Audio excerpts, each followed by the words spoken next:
Was macht ein Augsburger Konzertveranstalter in Corona-Zeiten? Nun, er organisiert eine Ausstellung oder besser gesagt gleich zwei. Und was tun Berliner Gästeführer in Corona-Zeiten? Sie bilden sich fort. Organisiert von Berlin Guide, dem Verband der Berliner Gästeführer, konnte ich mir mit zahlreichen Kollegen und Kolleginnen beide Ausstellungen anschauen. Mit Maske und Negativtest, aber sich nach langer Zeit mal wieder gemeinsam eine Ausstellung anzuschauen, war schon ein besonderes Gefühl. Filmen ist auch erlaubt, also sind 2 Videos entstanden. Hier geht es um die Ausstellung Van Gogh, The Immersive Experience. Was eine immersive Erfahrung ist, darauf komme ich noch zu sprechen.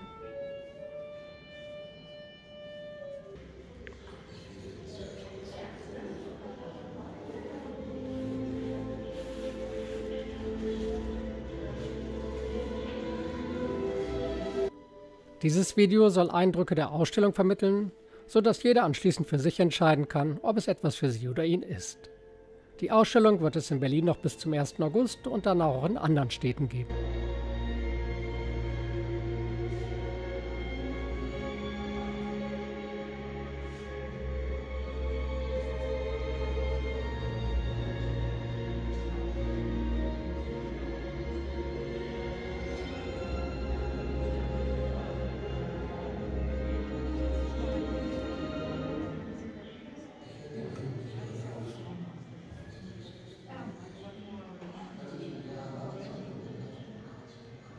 Es handelt sich um eine Erlebnisausstellung, auch wenn der erste Teil museal wirkt.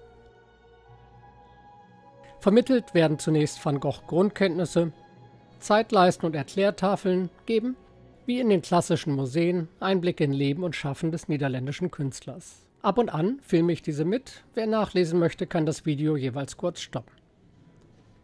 An den Wänden hängen viele von Van Goghs wichtigsten Werken: Sonnenblumen, Vasen, Selbstporträts, allerdings nur als Reproduktionen, was schon an den fehlenden Sicherheitsvorkehrungen zu erkennen ist.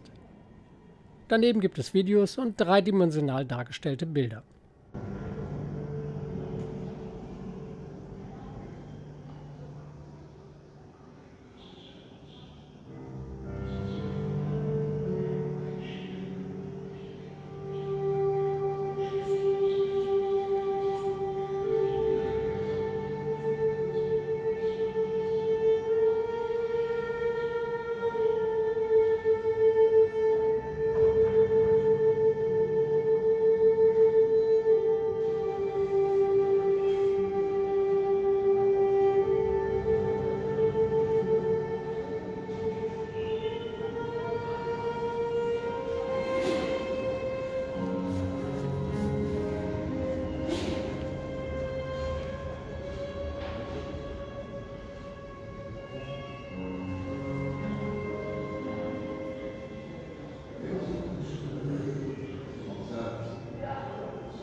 Beworben wird aber vor allem der immersive Teil. Immersion bedeutet Eintauchen und beschreibt den durch eine Umgebung der virtuellen Realität hervorgerufenen Effekt, der das Bewusstsein des Nutzers, illusorischen Stimuli ausgesetzt zu sein, so weit in den Hintergrund treten lässt, dass die virtuelle Umgebung als real empfunden wird. Ist der Grad an Immersion besonders hoch, wird auch von Präsenz gesprochen.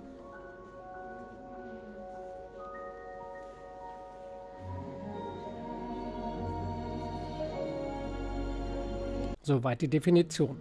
Auf der Internetseite des Veranstalters heißt es dazu: Mit Hilfe von aufwendigen Projektionen und Lichtinstallationen werden in Van Goghs The Immersive Experience die Werke des niederländischen Künstlers mehrfach vergrößert und an den Wänden der Präsentationsräume in der Station Berlin in Kreuzberg zum Leben erweckt.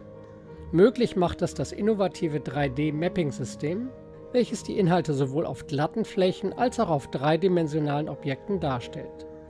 Betrachterinnen werden dadurch Teil der Kunst, befinden sich sozusagen im Kunstwerk selbst und können sich in den Ausstellungsräumen frei bewegen oder auch auf Sitzmöglichkeiten verweilen. Die multimediale Lichtinstallation aus Projektion und Videoanimation wird durch passende Musik und Geräusche begleitet und lässt die Betrachterinnen in das Leben des außergewöhnlichen Künstlers eintauchen.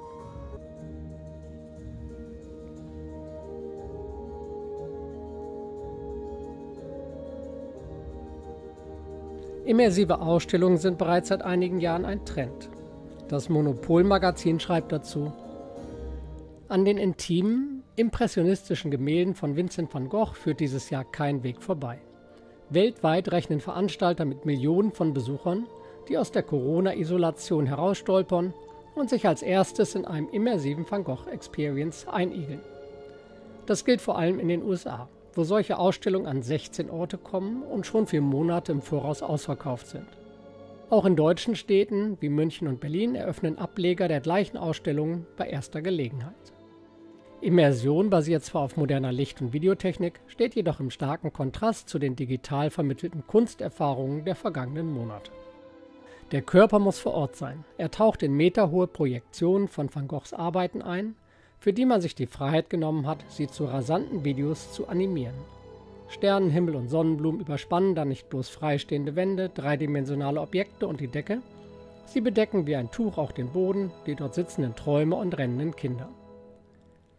Auf die verbleibenden Sinne zielen die klassische Musik und die Duftaromen, etwa Muskatnuss. Gemeinsam sollen diese Eindrücke eine Geschichte erzählen. Aktuell konkurrieren 6 verschiedene Veranstalter um das beste Erlebnis. So bekommt Berlin Van Gogh The Immersive Experience aus über 500 Bildern, kreiert von einem belgischen Unternehmen. In München hingegen heißt das Spektakel Van Gogh Alive. Das ist die australische Konkurrenz mit über 3000 Bildern im Gepäck. In Großstädten wie New York, London, Boston und Miami duellieren sich 2 Veranstalter in direkter Nachbarschaft, geben ihren Events aber möglichst ähnliche Namen und beanspruchen jeweils für sich, das Original zu sein. Warum explodiert die Zahl der immersiven Experiences gerade jetzt? Neu ist das Konzept nicht. Die Berliner Ausstellung wandert seit 2017 um die Welt, die Münchner Version sogar seit 2011. Digitale Immersion ist zu einer festen Größe in der Kunstwelt geworden. Das stand spätestens fest, als man ihr eigene Museen in Tokio 2018, Shanghai 2019 oder Amsterdam 2020 widmete. So ähnlich wie die diesjährigen Van Gogh-Installationen in New York, Melbourne und Indianapolis als Dauerausstellungen erhalten bleiben sollen. Immersive Van Gogh-Ausstellungen rentieren sich vor allem für die Veranstaltungsbranche und sollen ihr jetzt durch die Krise helfen. Sie kombinieren die Massentauglichkeit des Konzepts mit der des Künstlers. Die Ticketpreise liegen in Deutschland bei ca. 20 €, können in den USA aber von $40 bis zu dreistelligen Beträgen reichen, während viele der Kosten einer herkömmlichen Ausstellung hier wie dort wegfallen. Zur Popularität beigetragen hat wohl auch, dass die erfolgreiche Netflix-Serie Emily in Paris die Ausstellung Immersive Van Gogh im Atelier des Lumière als Kulisse für eine Szene der Serie ausgewählt hat. Gegner von immersiven Ausstellungen, darunter wohl viele Kunstgeschichtler, kritisieren die mangelnde Originaltreue der Werke, was Farbe und Textur angeht. Als weitere Gründe werden Kitsch und Geschichtsklitterung genannt. Es ist sicherlich eine Gratwanderung, aber es werden auch Besuchergruppen angesprochen, die nicht regelmäßig ins Museum gehen. Danach geht es interaktiv weiter. Man kann mit oder ohne Vorlage malen und sein Werk an die Wand projizieren. Hier herrscht wohl die konzentrierteste Atmosphäre.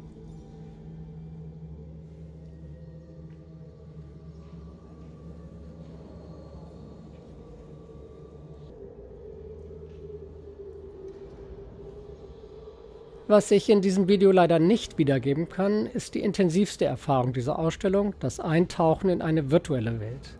Der Tagesspiegel schreibt: Und so ist wohl das echte Highlight der Ausstellung der letzte, interaktive Teil. Es gibt, für 2 Euro extra, VR-Brillen, mit denen man sich durch eine traumartige Van Gogh-Welt bewegen kann, voller goldener Haferfelder, roter Mohnblumen, tiefgrüner Zypressen und Kühen.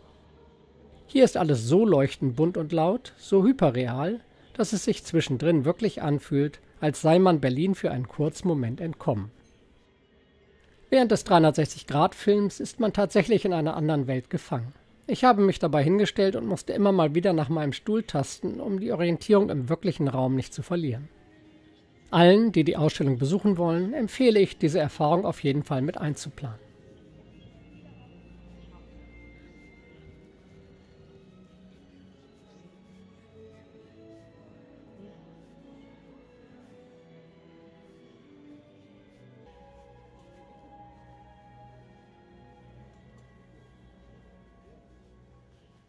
Wenn man sich dann wieder berappelt hat und am Souvenirshop vorbei ist, findet man direkt gegenüber die zweite Ausstellung, The Mystery of Banksy, A Genius Mind. Wer möchte, kann auf den Link klicken, um sich das Video dazu anzuschauen.